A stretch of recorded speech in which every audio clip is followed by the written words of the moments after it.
महर्षि उड़िया बाबा को भी एक उपासक ने प्रश्न किया था कि महाराज जी, मन कैसे रुके? तो उड़िया बाबा ने उत्तर दिया, नियम पालन से। यदि हम नियम पर दृढ़ रहें तो मन हमारा क्या कर सकता है? नियम तो परमात्मा देखता है, हम लोग नियम पर दृढ़ नहीं रहते, इसी से हमारे देश की दुर्दशा है। संध्या वंदन तक का नियम जाता रहा है, भजन करने के लिए नियम की बड़ी आवश्यकता हाँ, बड़े नियम की आवश्यकता है। तो जैसे प्रातः काल से सायंकाल तक की हर व्यक्ति की अपनी एक दिनचर्या होनी चाहिए। ऐसा नहीं कि आज हम 4 बजे उठे, कल 7 बजे उठे, पर फिर मन को आप कंट्रोल नहीं कर पाएंगे। मन के लिए एक दिनचर्या होनी चाहिए कि हमको 10 बजे सोना है, 4 बजे उठ जाना है, तो फिर 4 से सवा 4 नहीं होना चाहिए। 4 बजे उठ जाना, ऐसा नियम बना ले। और उठ करके हमको थोड़ी देर नाम जप करना है, थोड़ी देर हमें वाणी जी का गायन करना है, थोड़ी देर हमें ध्यान, एक अपनी दिनचर्या। फिर हम अपने संसार के कार्य के नियम, जो संसार के कार्य हैं, उनको भी करते हुए भगवान को समर्पित करें। जैसे जो पद में है, जो आपको राष्ट्र सेवा मिली है, जो आपको समाज सेवा के पद मिले हैं, या आपको जो घर की सेवा के कार्य मिले हैं, उनमें बहुत धर्म पूर्वक आचरण होना चाहिए। अगर आप अधर्म आचरण करते हैं, अपने पद का दुरुपयोग करते हैं, तो आप सुबह जग करके थोड़ा माला चला लीजिए, फिर भी आपका कल्याण नहीं होगा, क्योंकि आप अपने पद का, अपने सेवा का दुरुपयोग कर रहे हैं। जैसे हम जानते हैं कि अधर्माचरण है, ये अधर्मी है, हमें पता है दोषी है, और वो हमको कुछ धन दे देता है, और हम उसको मुक्त करवाने की बात सोचते हैं, और जो निर्दोष है उसको फंसा देते हैं। अब तुम चाहे जितना माला चलाने की कोशिश करो या दान पुण्य करो, वो तुम्हारा अधर्म आचरण, वो अधर्म का धन तुम्हें सतमार्ग में नहीं जाने देगा। नियम लेना चाहिए कि जिस पद में है, जिस धर्म में है, जिस कर्तव्य में है, चाहे कुछ भी हो जाए, हम अपने कर्तव्य से विमुख नहीं होंगे। जितना जप महान है, उतना ही कर्तव्य महान है। दोनों बातें समझना है। जब माला फेरा और इसके बाद बेईमानी, अधर्माचरण, इनका कोई नियम नहीं है कि हमें कैसे चलना है, तो वो माला काम नहीं कर पाएगा, क्योंकि उसका तभी सत्य भाव माना जाएगा माला जपला जब धर्माचरण है। धर्माचरण नियम से। बोले वो बड़े कट्टर नियम वाले हैं, उनको घूस नहीं, आप उनको भयभीत करके नहीं काम करवा सकते, प्रलोभन में काम नहीं करा सकते। ये हमारी गृहस्थी है ना, तो गृहस्थी के पालन के लिए धन चाहिए, और धन के लिए हम धर्म को आगे रखें, धन को नहीं। धर्म को, हमारा कर्तव्य क्या, प्रायः जैसे पूज्य बाबा ने कहा, आज हमारे देश में बहुत दुर्दशा हो रही है। दुर्दशा हो रही, क्यों? क्योंकि सब अपनी जगह से गलत हो रहे हैं। अगर अपनी जगह हम ठीक रहे तो हमारी दुर्दशा नहीं होगी, हमारा भजन कम होगा, लेकिन हम धर्म से चल रहे हैं तो हम विजयी होंगे। हम भगवान को प्रसन्न कर सकते हैं, क्योंकि हमें जो कार्य मिला है वो भगवान का ही कार्य, सृष्टि भगवान का कार्य। जैसे नए बच्चे कुछ वकालत पढ़ रहे थे, तो यहाँ के प्रश्न किया था कि हम जानते हैं कि वो दोषी नहीं है, हम जानते हैं कि वो दोषी है, पर दोषी हमें पैसा दे रहा है, तो हम वकालत पढ़ी इसीलिए, हम उसको जिताएंगे, तो ये क्या कोई पाप है? तो उनका खुला पाप है। बोले नहीं, हमारी कोई ऐसा कंपनी दो, ऐसा कुछ बोले कि हमारी कंपनी को ये सिखाया जाता है, तो हमको तो ये करना ही होगा, अगर नहीं करेंगे तो हमारी वकालत का मतलब क्या रहा? तो नहीं, वकालत का मतलब अधर्मी को मुक्त करवाना नहीं है। वकालत का मतलब अधर्मी के सबूत एकत्रित करके उसको दंड दिलवाना है, और धर्मात्मा को मुक्त करवाना है। अब इसके लिए आपके पास अर्थव्यवस्था अगर कमजोर भी है, तो धर्म व्यवस्था आपकी पूरी है। धर्म व्यवस्था ठीक है तो परिवार स्वस्थ रहेगा, सुखी रहेगा, भगवान आप पर प्रसन्न रहेंगे। अच्छा, फिर हमने तर्क रखा कि जैसे आपकी बहन के साथ कोई गलत व्यवहार करे, आपको पता है, और वो आपको 10 लाख रुपया घूस दे, तो क्या आप उसका पक्ष लेंगे? नहीं। तो फिर दूसरी बहन के साथ किया है। अब यहां विचार करना है ना, अपने भाई का अगर कत्ल किए हो, मुझे पता हो कि ये दोषी है, तो क्या हम पैसे से उसको मुक्त करने देंगे? लगेगा कि जान की बाजी लगा देंगे, और तुम्हें हम, ऐसे ही एक गरीब आदमी की किसी ने हत्या की, तो आपका पक्ष बनता है। पर ये ज्ञान कहां मिलेगा?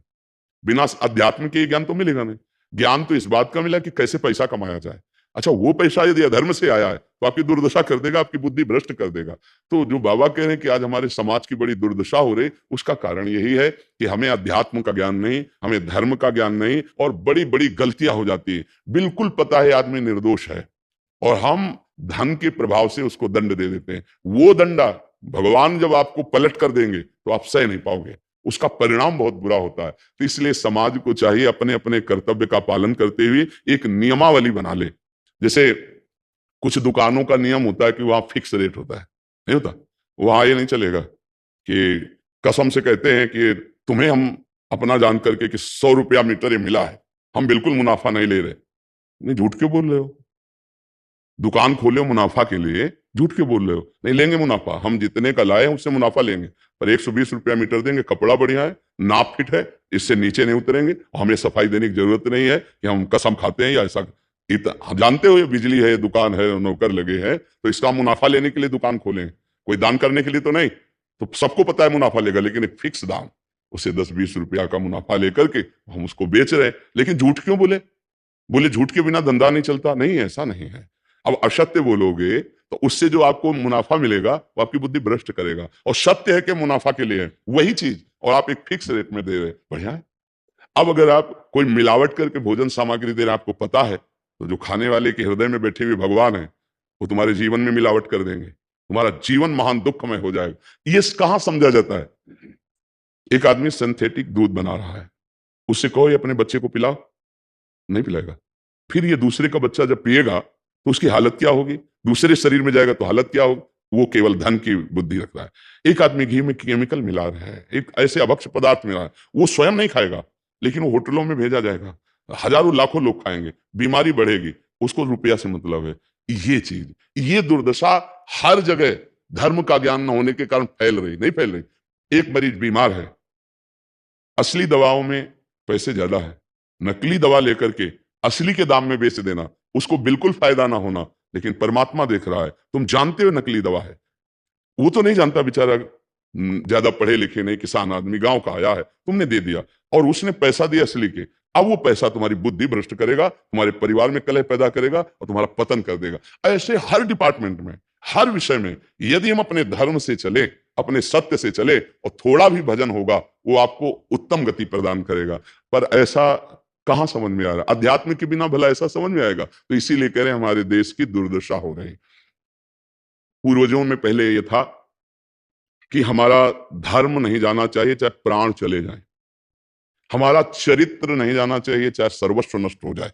आज इसकी कोई परवाह नहीं, तो उसी से बुद्धि भ्रष्ट हो जाती है, जीवन एक पशुवत आचरण वाला हो जाता है, और वो अपने को बड़ा सुखी समझने लगते हैं कि हमारे पास बड़ा वैभव है। लेकिन प्यारे, उस दिन को याद करो जिस दिन तुम्हारा आखिरी समय होगा, ना तुम्हारा फार्म हाउस जाएगा, ना महल तुम्हारा जाएगा, ना बैंक बैलेंस जाएगा, ना कोई व्यक्ति, और ना ये शरीर। आप तुम्हारे कर्म तुमको भोगवाएंगे। उस समय की कौन याद करता है? अगर उस समय की याद हो तो भय लग जाए कि नहीं नहीं, पाप नहीं करूंगा, क्योंकि जाना है यहां से। अच्छा, कब जाना कुछ पता नहीं है, किसी भी समय ट्रांसफर हो सकता है इस शरीर से। तो हमें लगता है कि महापुरुषों के जो वचन है कि हमें एक नियम से जीवन जीना चाहिए, धर्म पूर्वक जीवन जीना चाहिए, अपने कर्तव्य का पालन करना चाहिए। जो हमारे लिए कर्तव्य, आज प्रायः धन प्रधान बुद्धि होने के कारण कर्तव्य स्वाहा हो रहा है। एक विद्यालय में विद्यार्थी के लिए जो गुरु पद में बैठा है, उसका क्या कर्तव्य है? वो अपने कर्तव्य को भूला हुआ है। भला छोटे छोटे विद्यार्थियों को, जिनकी नींव पूरे राष्ट्र सेवा में, समाज सेवा में ये बन सकते हैं, अगर उनको हम सही शिक्षा नहीं दी तो उनका पूरा जीवन बर्बाद हो जाएगा।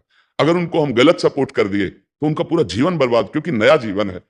और जगह जगह अपने अपने कर्तव्यों का यदि पालन किया जाए तो पूरा समाज सुखी हो जाए। लेकिन कर्तव्यहीनता आ रही, कोई अपने कर्तव्य को नहीं समझ रहा है। तो यही बात महापुरुष जनों को दुख लगता है कि अगर सब अपने कर्तव्य का पालन करें, धर्म का पालन करें, भगवान का नाम जप करें, तो सब सुखी हो जाए। सुख सब चाहते हैं और आचरण दुख वाले करते, इसीलिए सुख नहीं मिल रहा है, परिणाम में हमें दुख मिल रहा है।